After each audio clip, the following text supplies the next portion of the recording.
Shalom Uvracha. On vient de sortir de la paracha de Noach. On va à présent, Baruch Hashem, nous parler de l'homme tellement grand, universellement connu et reconnu qui est Avraham Avinu.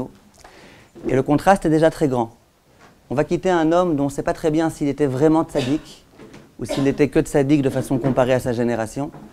Un homme dont on dit de lui qu'il avait de la émouna mais qu'il n'en avait pas complètement. Et on va nous parler là d'un homme absolument gigantesque qui est Avraham Avinu. On va avoir le bonheur de lire, d'étudier, de réfléchir à son comportement pendant quelques semaines d'Ezrat Hashem. On vient de sortir d'un jour aussi qui n'était pas un jour comme un autre. C'était le jour de la disparition d'un Gadol Hador de Rav Ovadia Yosef, Zecher Tzadik Vekadosh Livracha.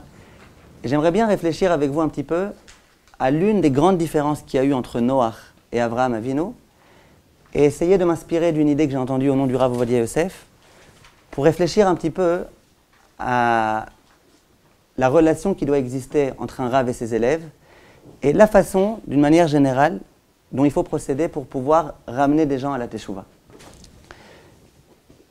Noach, on sait très bien qu'il a fait tout ce qu'il a pu pour essayer de faire Teshuvah à ses contemporains.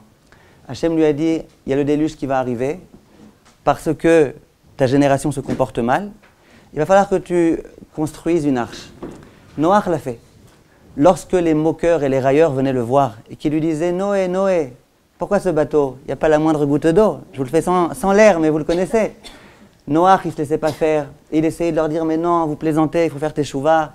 Il y a le déluge qui va arriver. Et si vous ne faites pas Teshuvah, chas v'shalom, il faut faire Teshuvah. » Et on voit dans les écrits de nos maîtres que Noach a vraiment fait tout ce qu'il a pu pour essayer, Bezrat Hashem, de corriger toute sa génération. Simplement, en résultat, le pauvre malheureux, zéro. Il n'a pas du tout réussi. Contrairement à Avraham Avinu, dont Chazal vous dire de lui qu'il a réussi à ramener à la Torah des milliers et des dizaines de milliers de personnes. Lui et sa femme. C'était qu'un couple. Un couple a réussi à ramener des milliers de personnes. Ce qui va être perturbant, c'est que dans la paracha qu'on aurait dû lire cette semaine, si ça n'avait pas été Rosh Chodesh, le Navi nous parle du Maboul en des termes un petit peu curieux. Il les appelle Noach, les eaux de Noach. Alors, si on avait voulu nommer Noach et lui attribuer un titre, on aurait pu parler de choses qui ont réussi au nom de Noach. Pas un tellement grand cataclysme. Ce grand cataclysme-là du Maboul, on l'appelle Noach. Ce qui fera dire à nos grands Chachamim que si le Maboul a été appelé Noach, c'est que Noach était l'entier responsable de ce Maboul. C'est à cause de Noach qu'il y a eu le Maboul d'une certaine façon, ou en tous les cas, Noach aurait pu faire en sorte que le Maboul n'affecte pas toute sa génération et que le monde ne soit pas exterminé. Le Zohar va dire que qu'est-ce qui a été reproché à Noach, au point qu'on lui attribue ce Maboul, c'est qu'il aurait dû prier. Il aurait dû prier pour sa génération et il n'a pas prié. Il y a un autre texte du Zohar qui va raconter que lorsque Noach va sortir de la Teva, une fois que le monde a déjà été complètement détruit, Noach était, un peu comme le monde, complètement bouleversé. Il s'est adressé à Hachem et il lui a dit « Hachem, c'est pas dommage, il y avait un beau monde, un bel univers, c'est quoi ça? Comment tu as pu faire une chose pareille, Hachem? Détruire tout le monde ?» Et il était vraiment meurtri. À ce moment-là, Hachem va lui parler avec une extrême sévérité et va lui dire « Raya choté », espèce de berger idiot. Un berger, ça symbolise celui qui s'occupe du peuple juif, le responsable, le leader du peuple juif. Espèce de berger idiot. Tu n'aurais pas pu pleurer avant le déluge. Et si jamais tu avais pleuré avant le déluge, visiblement, il n'y aurait pas eu de déluge.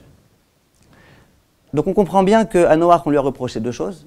Premièrement, pourquoi tu n'as pas prié? Deuxièmement, pourquoi tu n'as pas pleuré? Les questions qui se posent sont les suivantes. La première, c'est si jamais Noach avait prié, et qu'en plus, il avait associé la dimension du pleur, on sait très bien que lorsqu'on prie en pleurant, Hachem, d'une certaine façon, est obligé d'agréer notre prière. Alors qu'est-ce qui se serait passé? Il n'y aurait pas eu de déluge. Mais il fallait qu'il y ait le déluge. Les hommes, tels qu'ils vivaient, ne méritaient plus la vie. Le monde était complètement affecté. Il fallait qu'il y ait le déluge. Le déluge était pour le bien. Alors ça aurait servi à quoi que Noach prie pour qu'il n'y ait pas de déluge, et qu'Hachem, en plus, accepte la prière de Noach et qu'il n'y ait pas de déluge? Alors on aurait fait quoi? On serait resté dans un monde complètement contaminé. Donc il fallait qu'il y ait le déluge. Alors c'est quoi cette histoire-là? Noach, c'est de ta faute, avec un prié, si après il n'y aurait pas eu de déluge. Plus que ça, demande le Rav de Brisk, il dit, lorsque à l'époque d'Avraham Avinu, les hommes de Sodome eux aussi vont avoir un comportement complètement dépravé. Et qu'Hachem va dire à Avraham, écoute, je détruis tout Sodome. Quelle va être la réaction d'Avraham? Immédiatement, il va prier en faveur de son peuple. Et il va dire à Hachem, sauve s'il te plaît le peuple. Et il va commencer littéralement à négocier avec Hachem. Si jamais il y a 50 tzadikim, et si jamais il y a 45 tzadikim, et si jamais il y a 30 tzadikim, et si jamais il y a 10 tzadikim. Et là, Avraham s'arrête. Hachem lui dit, il n'y a pas 10 tzadikim. Avraham ne continue pas, et s'il y en a 5, et s'il y en a 4, et s'il y en a 2, et s'il y en a 1. Non. Avraham a compris que s'il y a 10 tzadikim, on peut sauver le monde. S'il n'y a pas 10 tzadikim, on ne peut pas. D'où Avraham le savait. Dit Chazal, il l'a appris de Noach. À l'époque de Noach, il y en avait quand même des tzadikim. Il y avait lui, il y avait sa femme, il y avait ses enfants. Il y en avait quelques tzadikim. Et pourtant, Hachem n'a pas sauvé le monde. Si Hachem n'a pas sauvé le monde pour Noach et sa famille, c'est visiblement qu'il faut un minimum. Un minimum pour pouvoir sauver le monde. Donc Avraham s'est dit, un minimum, allez, on va jouer, on va miser sur 10. Un minyan, un quorum de 10 personnes, de 10 tzadikim, ça peut valoir le coup. Et Avraham, ça ne va pas du tout lui être reproché. Ça veut dire que ce calcul-là, qui consistait à dire que pour 10 personnes qui seraient intègres, Hachem ne détruirait pas le monde, c'était un calcul qui était légitime, qui était juste. Alors comment ça se fait que Hachem est venu, et que Chazal sont venus, et qu'ils ont reproché à Noach, pourquoi tu n'as pas prié? Noach était peut-être encore plus intelligent que Avraham, et il savait que pour moins que 10 personnes, ça ne sert à rien de prier. C'est pour ça qu'il n'a pas prié. Donc, bref, qu'est-ce qu'on lui reproche au pauvre malheureux, Noach, de ne pas avoir prié? Alors que de toutes les façons, même s'il avait prié, ça aurait servi à rien.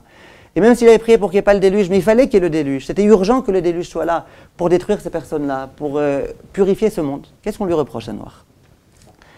Il y a une réponse qu'on a l'habitude de donner. Le Rav Shmulevitch, il a fait de ça toute une sikha, et depuis c'est devenu super connu. C'est la réponse du Rav de Brisk.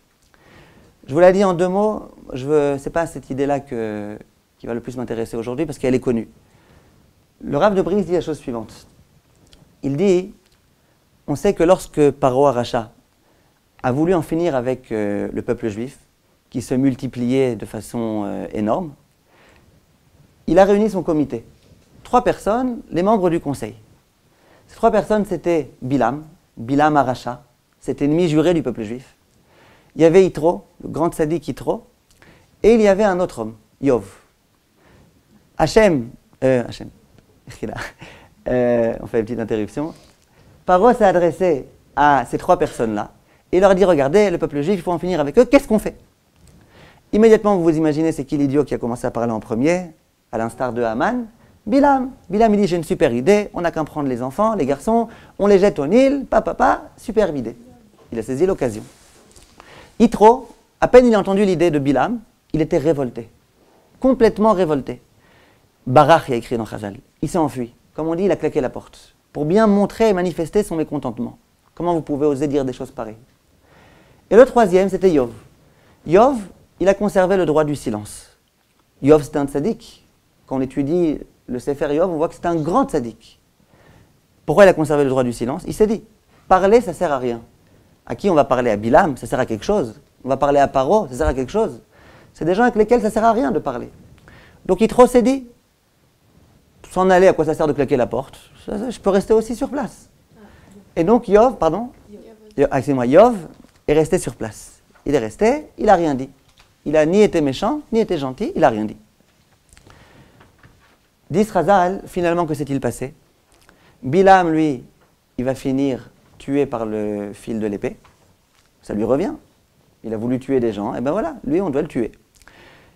Yitro, Baruch Hashem, il va avoir le mérite d'avoir des enfants qui vont tous être des grands tzadikim, Belishkat Agazit, etc., etc. Ça lui revient. Il a été capable, il a fait preuve de bravoure, de courage. Il a montré son mécontentement à un homme malgré tout redoutable qui s'appelait Paro. Le 3e, c'est Yov. Alors lui, Yov, on ne comprend pas ce qui lui est arrivé. Il n'a rien fait de mal, il s'est tu. Se taire, c'est rien de mal, c'est rien de négatif. Quelqu'un qui se tait, il n'a rien fait de mal. Et pourtant, le pauvre, il va endurer les Issourei Yov. Quand on veut parler de l'exemple même d'une vie difficile, on parle de Yov. Le pauvre, il a perdu sa femme et ses enfants, sa richesse, sa dignité. Il a tout perdu, le pauvre Yov. Pourquoi? Parce qu'il s'est tu. Alors, la question qui se pose, c'est comment ça se fait? Pourquoi on l'a jugé tellement sévèrement pour finalement ne s'être que tu? Dit le Rav de Brisk, on connaît le principe que lorsque Hachem punit, il ne punit pas simplement pour punir. Il n'a rien à gagner Hachem à punir. Il punit pour donner à la personne une leçon. Et là, Hachem a voulu donner une leçon à Yov, excusez-moi. Laquelle? Yov, le pauvre, il a enduré durant toute sa vie. Il a enduré. Le matin, il se levait, il s'imaginait la rasra toute la journée. Le soir, il allait dormir, il appréhendait déjà la rasra du lendemain, il n'avait pas encore pu digérer la rasra du jour même. Et le pauvre, qu'est-ce qu'il faisait? Il pleurait, et il gémissait, et il criait, etc. Et nous, on se pose une question. Yov, pourquoi tu pleures? Ça sert à quelque chose de pleurer. Pourquoi tu cries? Ça sert à quelque chose de pleurer. Quand on te donne un coup de poing à la figure, pourquoi tu cries? Tu penses vraiment que de crier, ça va te guérir? Les meilleurs médecins du monde n'ont jamais prouvé que de crier, ça guérissait. Alors pourquoi tu cries? Réponse, parce que j'ai mal. Et quand j'ai mal, je crie. Ça sert à rien? Oui, mais j'ai mal. La raison pour laquelle, dit le Rav Shmulevitch, au nom du Rav de Brisk, la raison pour laquelle on a puni Yov tellement sévèrement, c'est pour qu'il comprenne. Si jamais tu avais compris ce que ça signifiait de tuer les enfants juifs et de les noyer, si tu savais ce que ça signifiait, tu n'aurais pas pu rester indifférent. Tu aurais dû avoir mal. Quand on a mal, qu'est-ce qu'on fait? On crie. Ah, mais ça ne sert à rien. On t'a pas dit que ça servait. Mais il faut que tu sois un homme. Tu es censé être habité de sentiments. Un homme, il a mal, il crie. Voilà ce que le Rav Shmulevitch explique. Et il en va de même concernant Noach. Noach, il avait fait un calcul très simple. Calcul mathématique, prier, ça ne sert à rien. Le monde, il va falloir le détruire. Les gens, ils n'ont pas le droit à la subsistance, ils ne peuvent pas continuer à vivre, il faut qu'ils meurent. Ils ne sont même pas 10 pour que je puisse prier, donc je ne prie pas. Qu'est-ce qui lui a été reproché? Pourquoi on lui dit c'est les eaux de Noach? Parce que c'est vrai, Noach, que ça aurait servi à rien de prier. Mais tu aurais quand même dû prier. Tu aurais quand même dû faire quelque chose, tu aurais dû pleurer. Tu es un homme, tu as mal, tu pleures. C'est quoi cette indifférence-là? C'est la raison pour laquelle on appelle ces eaux-là les eaux de Noach. Pour bien montrer que Noach, il avait une part malgré tout dans ce Maboul. Voilà la façon dont le Rav Shmulevitch explique. J'aimerais apporter un complément d'explication. Vous allez voir que l'idée que je vais rapporter, elle complète beaucoup cette idée-là, mais elle est importante et à mon avis, elle va beaucoup mieux expliquer. Finalement, on n'a pas encore expliqué pourquoi ça s'appelle les eaux de Noach. On comprend qu'il y a eu le Maboul, que le Maboul, de toutes les façons, il devait venir. Simplement que Noach, il n'a pas crié. Mais même s'il avait crié, ça aurait servi à rien. Après, on appelle ça les eaux de Noach. Ça n'explique pas tout à fait cette réponse-là du Rav Shmulevitch. J'ai entendu du Rav David Yosef, le fils du Rav Ovadia Yosef, il dit qu'il y a 40 ans environ, il commençait à donner des cours. Et il a commencé à donner des cours dans le quartier de Katamon. Quand il voulait donner des cours, il avait fait un pacte avec son père. Il dit, moi je viens te voir papa, tu me dis un petit chidouche en quelques minutes, je sais que tu n'as pas beaucoup de temps, tu me dis un petit chidouche, et puis moi ensuite je vais enseigner ce chidouche-là dans le Beth Knesset où je donne le cours, je broderai autour, etc. Et j'enseignerai ton idée. Il dit, la paracha de Noach, je suis venu voir le Rav Ovadia Yosef. Et je lui ai demandé de quoi j'allais parler. Et le Rav, il lui a donné un enseignement, vous allez voir, de première grandeur. C'est celui qu'on va essayer de développer un petit peu maintenant, je vous le dis en mes termes, mais en tous les cas, l'idée, tellement fabuleuse, c'est celle du Rav Ovadia Yosef. Et il l'a donné à son fils, pas simplement pour qu'il l'enseigne, mais aussi pour que cette idée-là l'accompagne durant toute sa vie. La question, c'est cette question-là, il l'a posée d'une autre façon, mais la question que le Rav Ovadia s'est posée, c'est celle-là. Qu'est-ce qu'on lui reproche à Noach? Ça aurait servi à quoi finalement qu'il pleure? Ça aurait servi à quoi finalement qu'il prie? Le Rav Ovadia dit, moi je me pose une question. Il y a beaucoup de rabbanim qui essayent de rapprocher les juifs à la Vodat Hashem, qui essayent de les faire teshuva. Et il y a grosso modo deux genres de rabbanim. Il y a des rabbanim qui parlent avec beaucoup d'éloquence, qui ont une élocution parfaite, un débit mesuré, qui ont des idées super intelligentes et intelligibles, qui sont capables de prouver de 100 000 façons irréfutables que la Torah existe et qu'elle est d'origine divine et que c'est Hachem qui l'a donnée. Et ces rabbanim-là, quelquefois, ils n'arrivent pas très bien à être marzir les gens bitchouva. Parfois ils arrivent, et parfois ils n'arrivent pas tellement. Il dit, je connais d'autres rabbanim qui ne savent pas très bien parler. Ils ne sont pas capables d'aligner deux mots sans faire des fautes de tout genre. Ils ne sont pas capables de prouver de façon rationnelle, irréfutable, que la Torah est min hashamayim. Et pourtant, ils font un carton. Ils arrivent à faire de la chazara bitshuva à 100%. Comment ça se fait? Il y en a un qui sait bien parler. On se sera attendu à ce que lui réussisse bien, qu'il réussisse. En plus, le pire, dit le Rav Ovadia, c'est que quelquefois, le premier, il n'arrive pas à être Mahzir Bitchouva. Le deuxième, il arrive à être Mahzir Bitchouva même des docteurs et des professeurs et des gens a priori intelligents, auxquels on aurait dû tenir des propos très fondés, bien basés, bien réfléchis, bien argumentés. Dit le Rav Ovadia, comment ça se fait? Quel est le secret de la Chazara Bitchouva? Comment on fait pour sensibiliser les gens et pour leur donner envie de faire Teshuvah? Il est écrit dans la Mishnah, dans Pirkei Avot, Hillel Omer, Eve mitalmidav shel Aaron, soit un disciple de Aaron. Oev shalom verodev shalom, aime le shalom et soit toujours en quête du shalom. Oev et abriot, c'est les mots qui vont nous intéresser maintenant, aime les créatures, ou mekarvan la Torah, et rapproche-les de la Torah. Si on utilise cette Mishnah de façon trop superficielle, on aurait tendance à croire qu'il y a plusieurs injonctions qui n'ont aucun rapport l'une avec l'autre. D'abord, Eve mitalmidav shel Aaron, ensuite Oev shalom, ensuite Rodev shalom, ensuite Oev et abriot, et ensuite Umekarvan la Torah. 4 choses qui n'ont aucun rapport l'une avec l'autre. Mais quand on étudie bien les textes, on connaît un petit peu la pédagogie de la Torah et la psychologie de l'homme, on s'aperçoit qu'il y a un lien très fort, direct, entre chacune des phrases. Et là, en l'occurrence, si on nous dit Oev et abriot Umekarvan la Torah, aime les créatures et rapproche-les de la Torah, ça veut dire que pour pouvoir rapprocher les créatures, les frères, nos frères de la Torah, il faut nécessairement les aimer. Oev et abriot ou mekarvan la Torah. Pour pouvoir rapprocher les gens de la Torah, il faut les aimer. Et il faut savoir que c'est dans les doubles sens, dans les deux sens. Ça veut dire quoi? Ça veut dire que qu'est-ce qui va faire que je vais vouloir être mahzir les Ambit Teshuvah? C'est que je les aime. Si j'aime quelqu'un, que je suis conscient de la beauté, de la grandeur de la Torah, de la sérénité dans laquelle vit un homme de Torah, de ce qui va nous attendre dans le Olam Haba, du plaisir qu'on vit dans le Olam Hazé. Si je suis conscient de tout ça, et que j'aime vraiment une personne, eh ben je veux partager avec elle. Je veux qu'elle aussi, elle puisse connaître cette aventure, qu'elle puisse avoir le mérite d'avoir une bonne vie.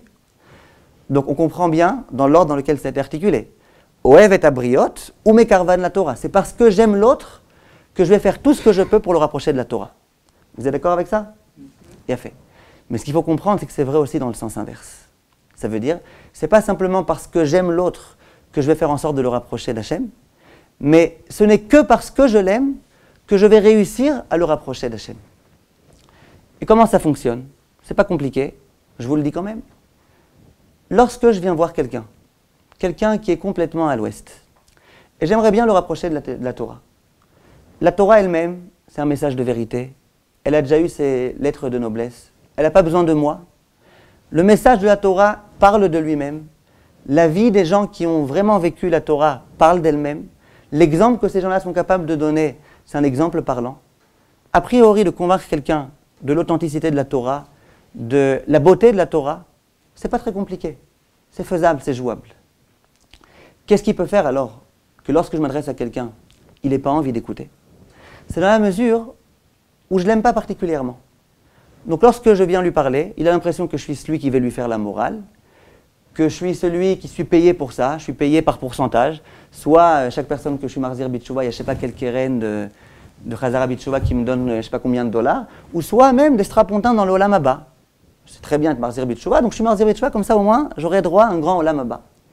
Lorsque la personne elle a l'impression qu'elle est un objet pour me permettre à moi d'avoir du Olam Haba ou de recevoir de l'argent, etc., cette personne-là, elle n'a aucune envie de m'écouter.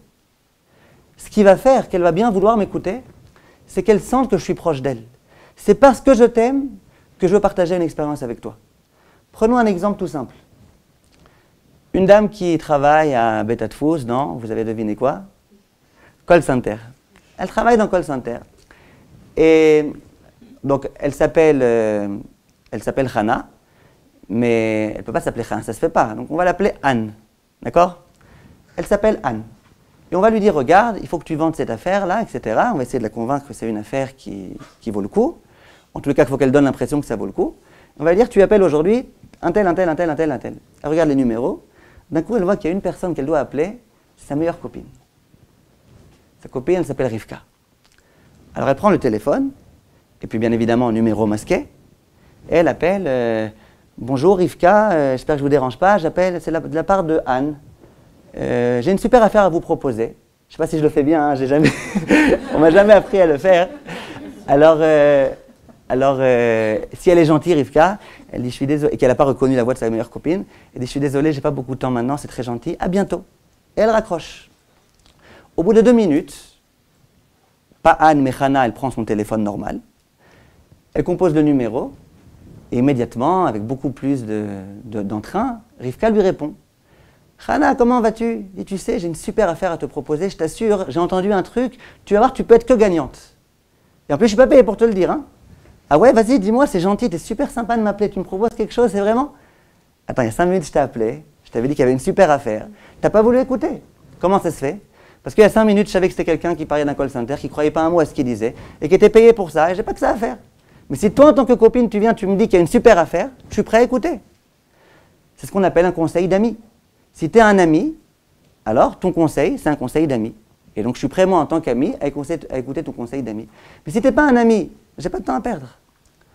C'est exactement de cette façon-là que ça fonctionne. Si la personne, mon interlocuteur, elle a l'impression que je l'aime, et que je m'adresse à elle parce que je l'aime, et que j'ai envie de lui faire partager une expérience que j'ai moi-même vécue, et qui m'a beaucoup apporté, et que je viens lui dire dans ces termes-là, cette personne-là, elle va m'écouter.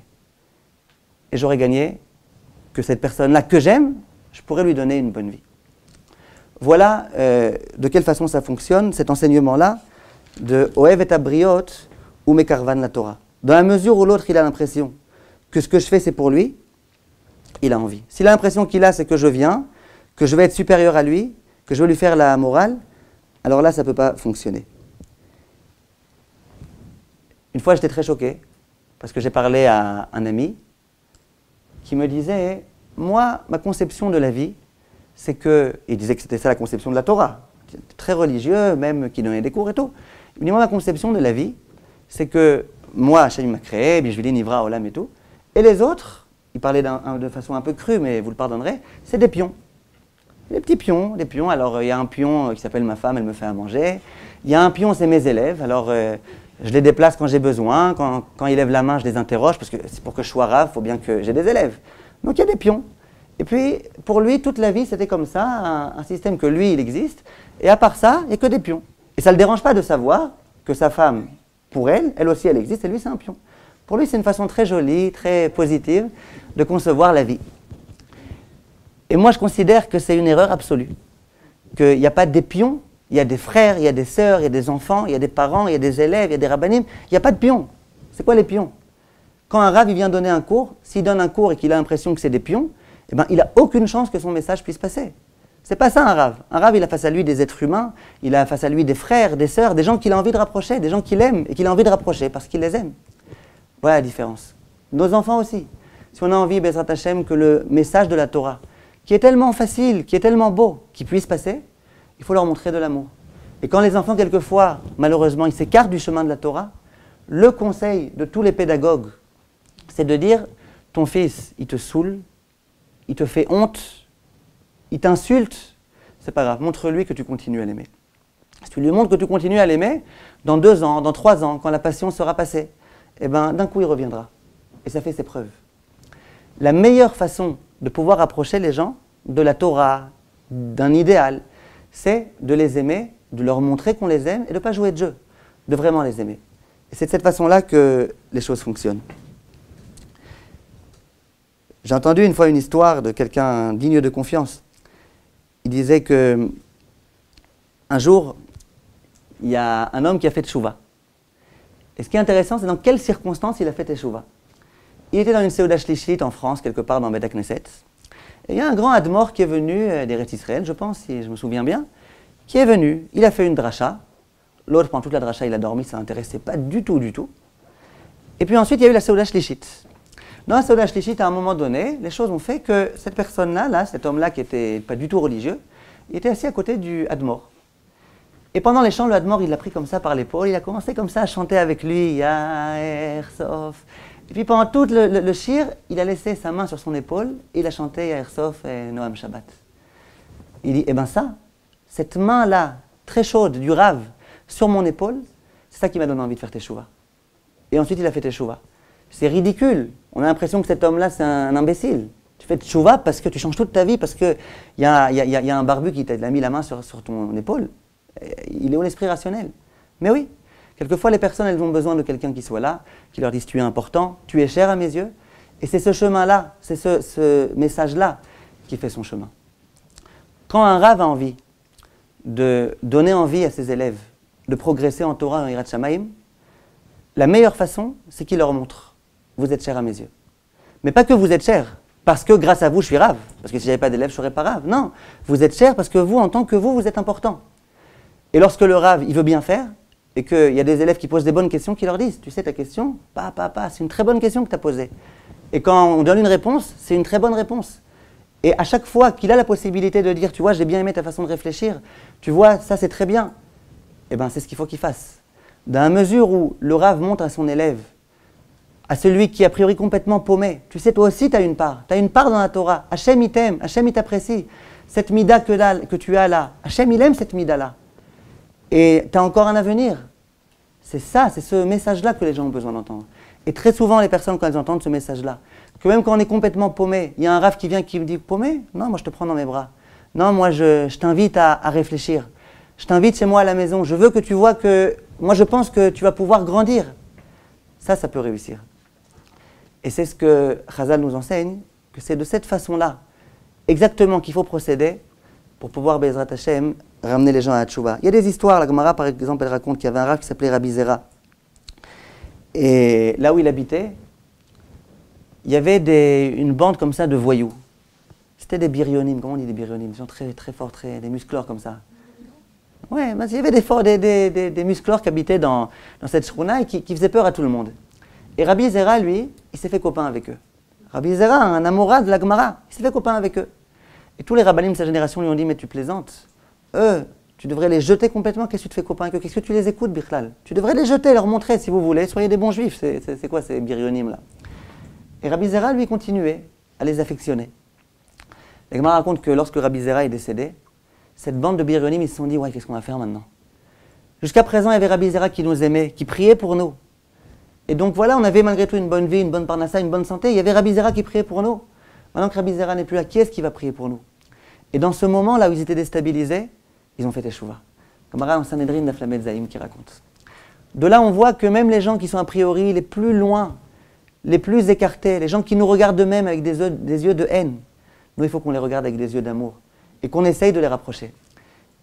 Il y a un des Mefarshim qui explique, il dit « Oev et abriot, aime les créatures ». C'est quoi les créatures?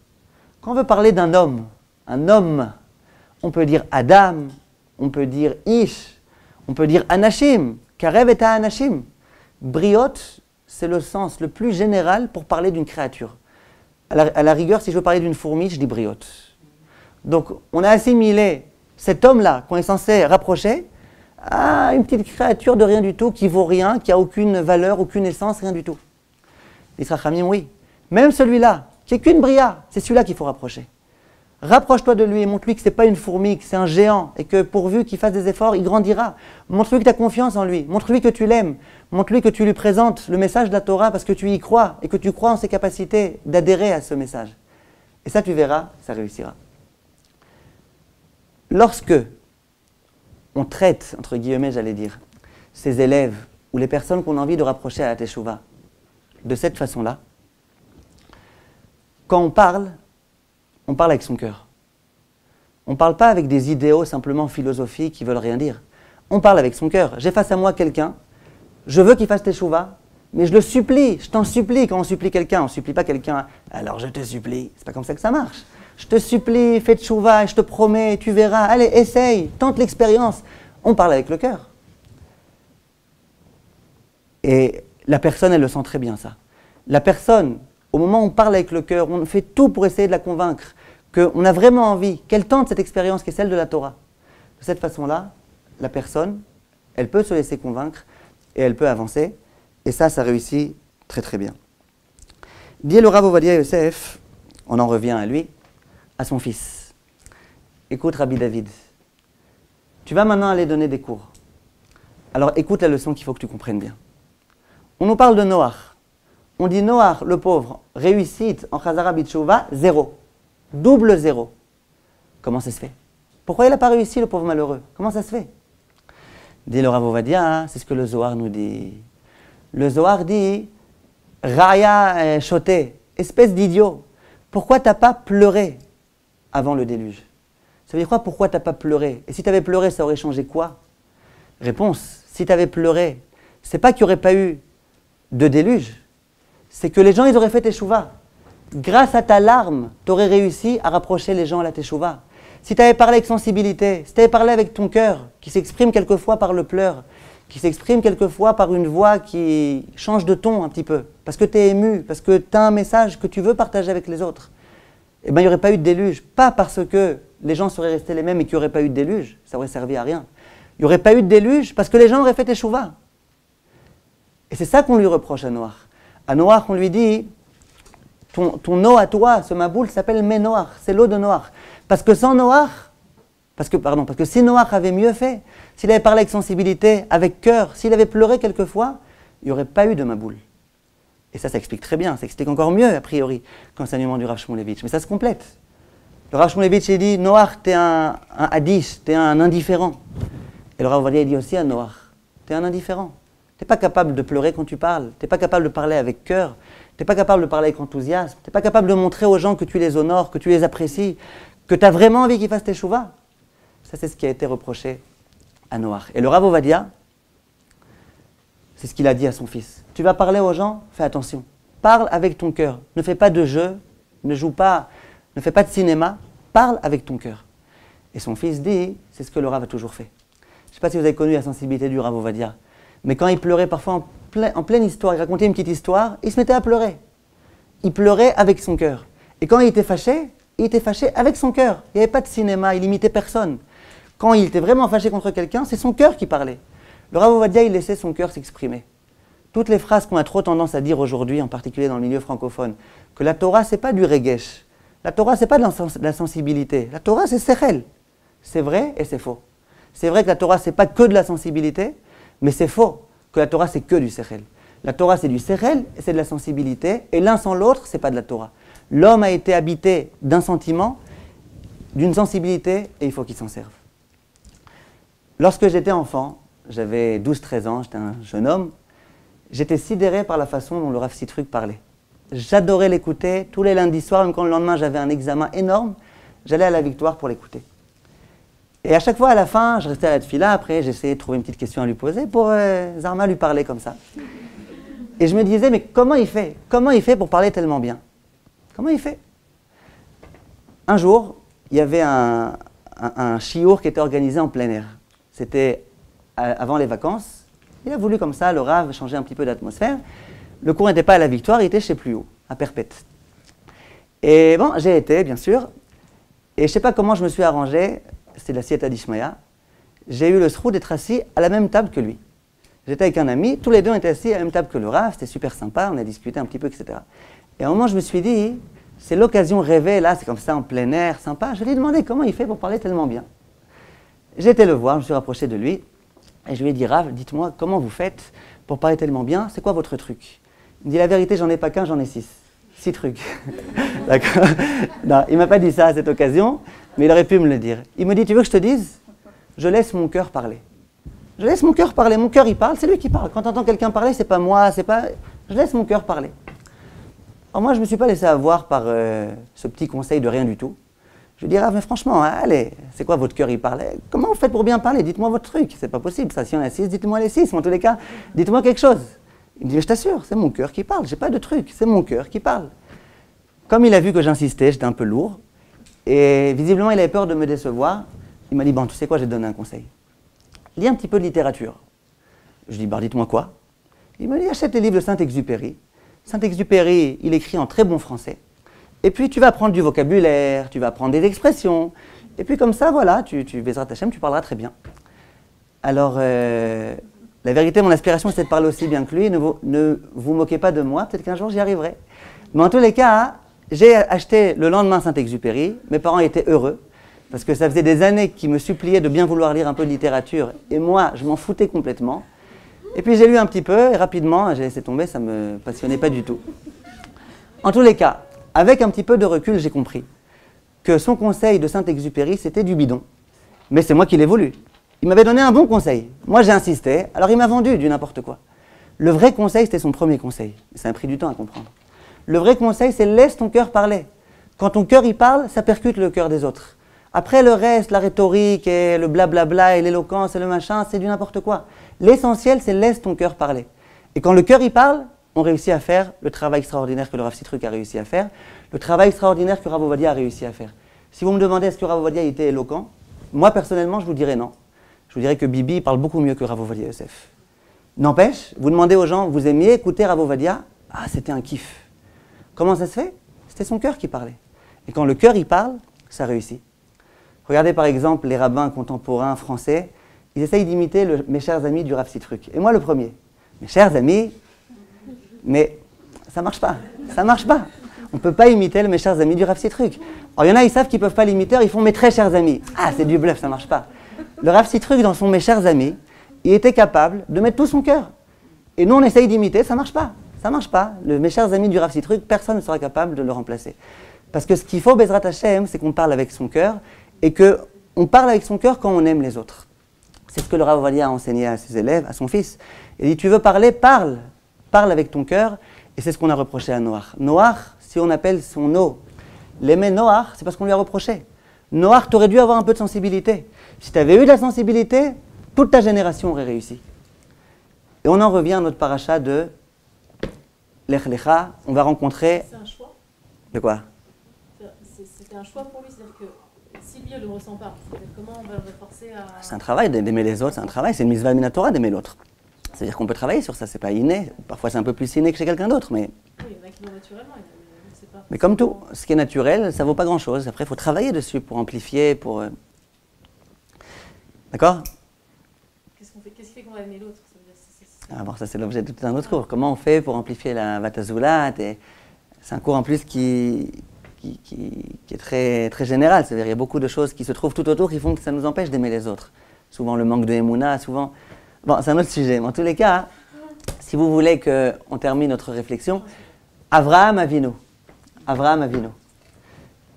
Avraham Avinu, il était au seuil de la porte de sa tente. Il attendait avec impatience qu'il y ait des gens qui viennent. C'était qui ces gens? Il pensait que c'était des non-juifs, des arabes écrits là-bas. C'était des malachim, il ne savait pas. Et lui, immédiatement, alors qu'il souffrait beaucoup, il venait de subir une opération chirurgicale qui est la mila, extrêmement douloureuse. Il commence à se démener, à courir, et il empresse sa femme, Louchi, Vassi, Ugot, court, tout le monde court, etc. Qu'est-ce qui se passe? Il y a des hommes qui sont venus.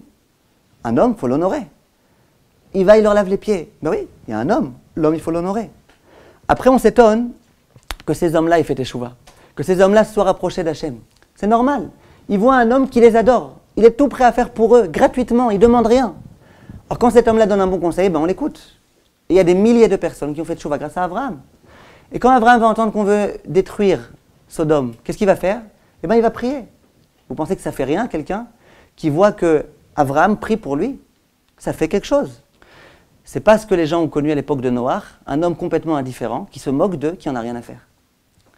Donc, Bezrat Hashem, ce que cette réflexion nous invite à faire, c'est à essayer de ne pas refouler notre sensibilité. On a, Baruch Hashem, une sensibilité qui nous permettra de prier comme il faut, qui nous permettra, quand on entend des mauvaises nouvelles, qu'on n'en entende pas, Chas v'Shalom, mais de prier vraiment pour l'autre, de pleurer pour l'autre, de montrer à l'autre qu'on l'aime. Quand on montre à l'autre qu'on l'aime, ensuite, on peut conquérir son cœur. On peut obtenir de lui, pour son bien à lui, tout ce qu'on veut. C'est ça qu'Hachem attend de nous. Hachem attend de nous qu'on aime les autres, qu'on essaye de les aider pour eux, qu'on réussisse à percuter leur cœur par un chemin de Torah Emet. Emet, ça veut dire qu'on fait pour l'autre, pour essayer de le rapprocher. Et sachez que vous toutes, vous avez des élèves, que vous le sachiez ou pas. C'est qui vos élèves? Toutes les personnes qui apprennent de votre comportement, qui quelquefois sont impressionnées par une bonne mida que vous avez, par une belle bracha que vous prononcez.